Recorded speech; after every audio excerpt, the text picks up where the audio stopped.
Ireland, South Africa next up. That is at 5:40, and you can listen to it on Sports Extra.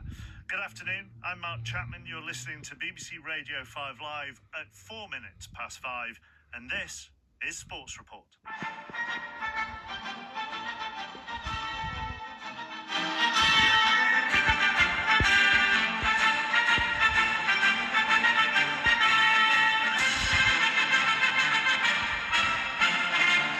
Forest condemn Liverpool to their 6th defeat in 7 Premier League games. And the loose ball is put in by Morgan Gibbs-White to surely wrap up the 3 points. What a day for Forest. But the reigning champions have been humbled at home.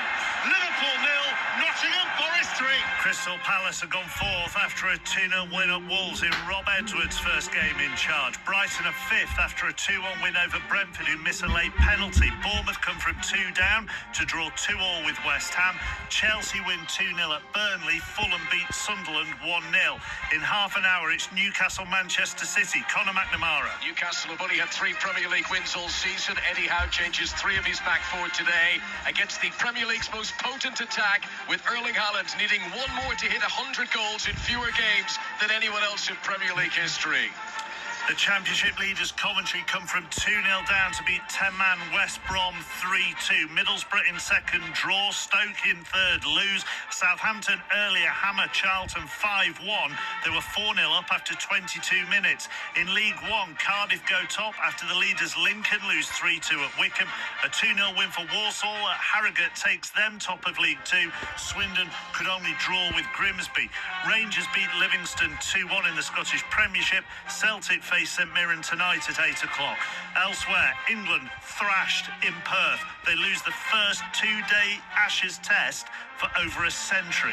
In Rugby Union, New Zealand beat Wales by 52 points to 26. Ireland host South Africa at 5:40. Commentary on Sports Extra. I will give you all the day's football scores between now and kick-off at St James's Park, and you will get plenty of reaction as well.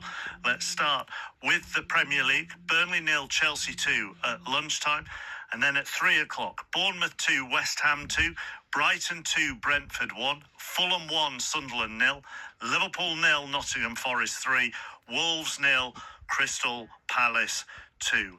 And we start at Anfield, where all the attention will be on another defeat for Liverpool, but Nottingham Forest, Ian Dennis, were dominant. Absolutely, Mark.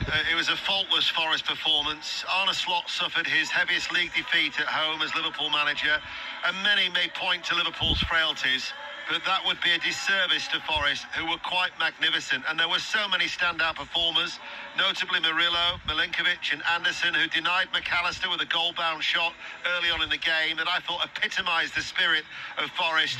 Murillo also deflected a Szoboszlai shot. A misfiring Liverpool struggled to create many more chances. Forest, though, were ruthless. Murillo buried his opportunity just past the half hour. Jesus had a goal disallowed shortly afterwards. Savona stunned the home side just after the restart, and Gibbs-White sealed the win 12 minutes from time as they registered back-to-back league wins at Anfield for the first time in 62 years. Paul Robinson was alongside Ian. I wonder whether that's the biggest contrast between the two teams, and that's defensively. Absolutely, defensively as a unit. I think from Arne Slot's point of view, you wonder how often he watches a game from on high, because Liverpool looks so unbalanced without a natural right back, with Szoboszlai and Curtis Jones playing in there. They were so unbalanced. There was opportunities for Nottingham Forest on the counter-attack quite often.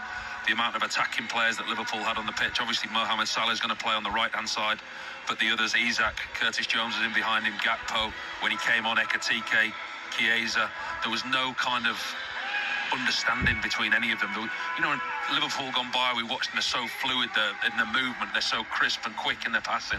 They press high, they win the ball back, and all the passing in the final third is precise, it's quick, and everything is done at a tempo. But at the moment, I'm watching a Liverpool team who like rotating possession.